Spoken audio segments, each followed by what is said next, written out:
অবশেষে আমৃত্যু কারাদণ্ডের সাজা ঘোষণা।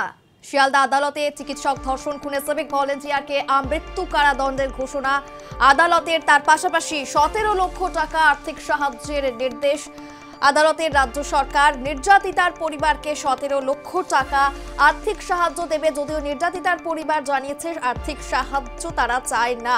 এবং তার পাশাপাশি সঞ্জয় রায়কে 50,000 টাকার জরিমানা করা হয়েছে এই ঘটনায়। তবে সিভিক ভলেন্টিয়ারের আমৃত্যু কারাদণ্ড নিয়ে দিন মন্তব্য করতে শোনা যায় মমতা বন্দ্যোপাধ্যায়কে।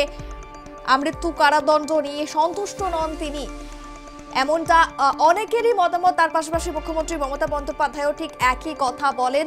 তবে ক্ষতিপূরণের টাকা দেবে রাজ্য সরকার। 17 লক্ষ টাকা ক্ষতিপূরণের টাকা রাজ্য সরকারকে দেওয়ার নির্দেশ আদালতের, যদিও নির্যাতিতার পরিবারের দাবি আর্থিক সাহায্য তারা চান না। এবং সঞ্জয়কে 50,000 টাকা জরিমানা করা হয়েছে আদালতের তরফে।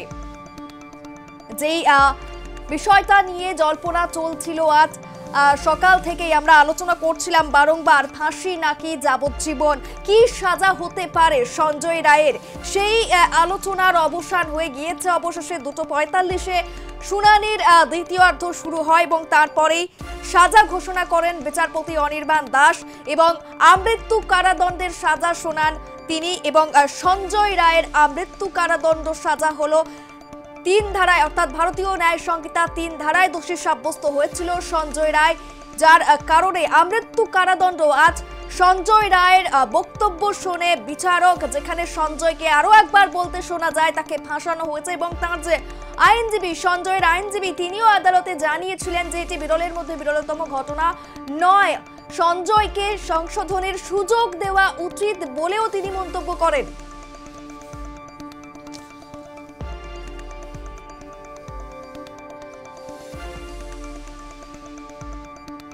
একমাত্র দোষী সাব্যস্ত সঞ্জয় রায়ের মৃত্যুদণ্ড হবে নাকি যাবজ্জীবন কারাদণ্ড হবে, সেই বিষয়টা নিয়ে আমরা এই বেশ কয়েকদিন ধরে, অর্থাৎ শনিবার দোষী সাব্যস্ত হওয়ার পর থেকে জল্পনা তুঙ্গে ছিল, প্রত্যেকে সেদিকেই নজর রেখেছিল কি সাজা দেয় আদালত। এবং সেখানেই আজ 2:45 শুনানির দ্বিতীয়ার্ধে সাজা ঘোষণা করেন অনির্বাণ দাস। ইতিমধ্যেই যে শাস্তি দেওয়া হয়েছে, যে সাজা ঘোষণা করা হয়েছে আমৃত্যু কারাদণ্ডের সাজা। এই মুহূর্তে শিয়ালদা কোর্ট চত্বরে থেকে নজর রাখবো, সরাসরি রয়েছে প্রতিনিধি দেবরাজ হালদার। দেবরাজ, একদমই দেখো, এই মুহূর্তে কোর্ট চত্বরের কার্যত আইনজীবীরা একে একে বেরিয়ে আসছে।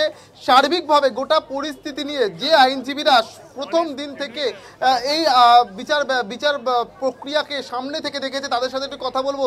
এই যে সার্বিক যে বিচার প্রক্রিয়া হলো, ঠিক কি মনে হয় বিচার প্রক্রিয়ায় যাবজ্জীবন কারাদণ্ড হলো, ফাঁসি হলো না কেন? বিচারপতি বলছেন বিরলতম ঘটনা নয়। আপনারা আইনজীবী হিসেবে, প্রবীণ আইনজীবী, বিষয়টা কিভাবে দেখেন? আমার মনে হয়েছে যে বিচারক, মাননীয় বিচারক, তিনি প্রপারলি এই ব্যাপারটাতে উনি প্রপারলি তার মাইন্ড, মানে অ্যাপ্লিকেশন মাইন্ড, যার আমরা লিগাল ভাষায় বলি, এই অ্যাপ্লিকেশন মাইন্ডটা সেভাবে দেননি। তাহলে উনি নাহলে উনি বলতেন না এটা রেয়ারেস্ট অফ রেয়ার ক্রাইম নয়, যেখানে ভিকটিমকে আপনার গ্রুসাম মার্ডার করা হয়েছে, তার গলা টিপে মারা হয়েছে, তার মাথা থেতলে দেওয়া হয়েছে, তার সেক্সুয়াল অর্গানটাকে ডিফেস করা হয়েছে এবং সমস্ত বডিটাকে যেভাবে হার্ম করা হয়েছে, তার ফলে সেটা রেয়ারেস্ট অফ রেয়ার ক্রাইম নয়। আমি জানি না এর চেয়ে আর কোনো অপরাধ করলে রেয়ারেস্ট অফ রেয়ার ক্রাইম হয়। আপনারাও কি সহমত? আপনিও তো একজন প্রবীণ আইনজীবী, এই বিষয়টাকে কিভাবে দেখছি? এই মামলার লটস অফ এভিডেন্স, এই খুন অর্থাৎ ধর্ষণ আর লটস অফ এভিডেন্স, মেয়ের মা সাক্ষী, দেখা যাচ্ছে ছিল না, ওখানে ছিল না মাদার। সেক্ষেত্রে একটা বিষয় বলুন যে পরবর্তী এই বিচার প্রক্রিয়াকে চ্যালেঞ্জ করে যদি পরবর্তী উচ্চ আদালত হাইকোর্টে যাওয়া যায় বা পরবর্তী সময় সেখান থেকে যদি দেখা যায় যে হাইকোর্টে এটাকে বহাল রাখলো, সেক্ষেত্রে হাইকোর্ট এই বিষয়টাকে কতটুকু গ্র্যান্ট করে? নর্মাল নিয়ম হচ্ছে হাইকোর্ট যে কোনো যাবজ্জীবন কারাদণ্ড হোক বা যে কোনো বিচারে 10 বছরের বেশি কারু পানিশমেন্ট হলেই সেটাকে হাইকোর্টে কনফার্ম করতে হয়। ফলে এমনিতেই এটা স্টেট থেকেই অ্যাপিল করে হাইকোর্টে যেতে হবে। কিন্তু সেক্ষেত্রে হয়তো আমরাও মানে এইটাকে চ্যালেঞ্জ করে বলতে পারি যে তাকে যে কম্পেনসেশন দেওয়া হয়েছে, এই compensation is meagre amount. 10 lakh টাকা কোনো কম্পেনসেশন হতে পারে না, আর 7 লাখ টাকা যেটা অ্যাডিশনালি দেওয়া হয়েছে, আমার মনে হয় একটা ডাক্তারের মূল্যায়ন কখনোই 10 লাখ হতে পারে না, যেটা একটা বার্ডিং ডাক্তার, তার কোটি কোটি টাকা বা তার হওয়া উচিত ছিল মিনিমাম 2 থেকে 5 কোটি টাকা, না হলে এই কম্পেনসেশনটা প্রপার নয় বলে আমার মনে হয়েছে।